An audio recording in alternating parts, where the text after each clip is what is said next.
And welcome back. iBRAIN is one of the most prominent brain injury special education programs in the United States.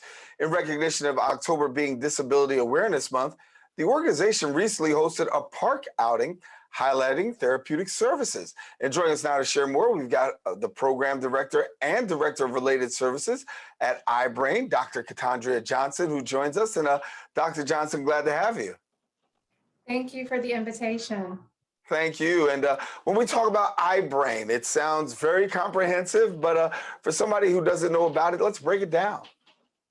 Sure. So the International Institute for the Brain is an organization that is designed to serve pediatric populations ages 3 through 21 with various medically complex disabilities.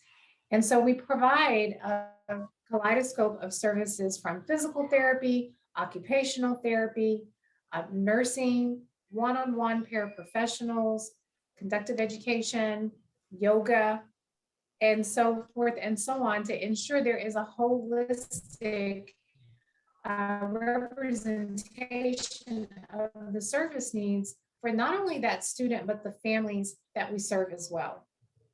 We also have an arm of research and continuing education efforts that we are ensure that what we do here is evidence-based, and it also reaches to the community members at large who may also want to emulate what we're doing here. Yeah, and so I know that the work consists of really trying to develop students' developmental needs. When we try to tackle that, talk about what do you do? Well, it all starts with a conversation with the family and finding out what are the areas of concern. We provide an intake. We try to collect all of the information, medical, educational, psychological, emotional, social, that is needed to picture that child's needs and how we can best provide a service plan for not only the student, but the family. And so October is Disability Awareness Month. I know you had a recent event that really deals with getting the word out there. So what were the components of some of the components of what you've done during Disability Awareness Month? Well, we have really taken the Disability Awareness Month very seriously, but we made it celebratory. We had a park event where we had featured several physical therapy opportunities for our students and staff to demo. We also had our blindness awareness month, and that allowed our vision therapy providers to showcase some of their skill set and how what does a vision disability look like from not just a visual perspective, but a sensory perspective. And we also are keeping aware of augmentative communication, those assistive technology devices that our children need to communicate. We've also included an awareness set of activities as well. So as the public is becoming more and more aware, talk to us about engagement. Are we finding more and more people taking advantage of services these days?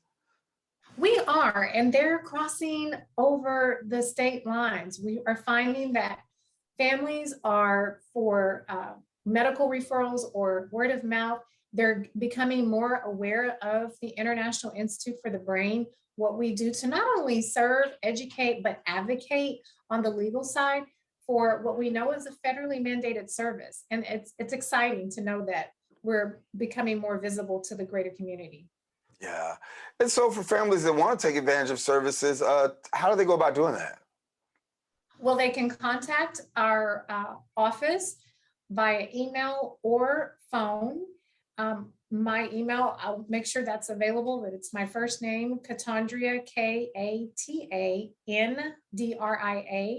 at iBRAINNYC.org, or they can contact us on our main line, which is 646-315-1549.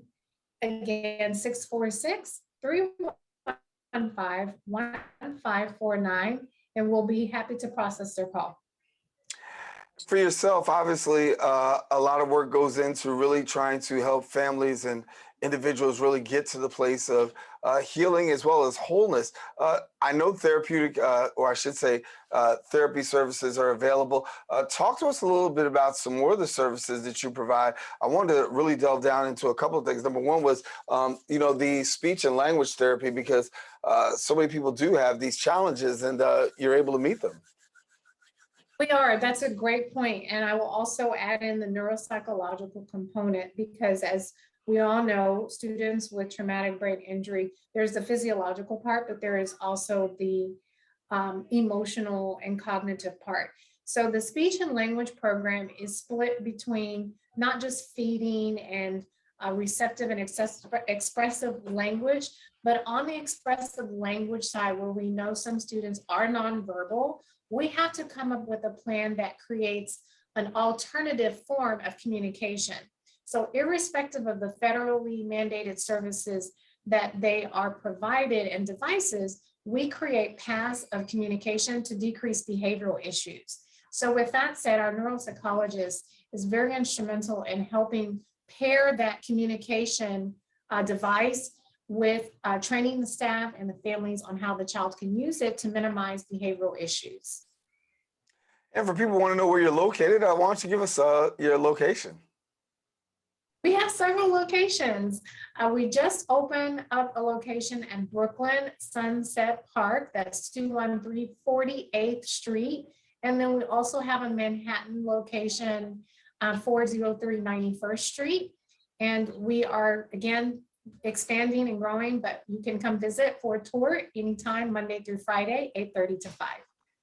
And on a general basis, how, when we talk about class size and being able to deal for students, I know that sometimes overcrowding can be a big issue, but I know that you guys have a pretty specific way that you deal with your class size.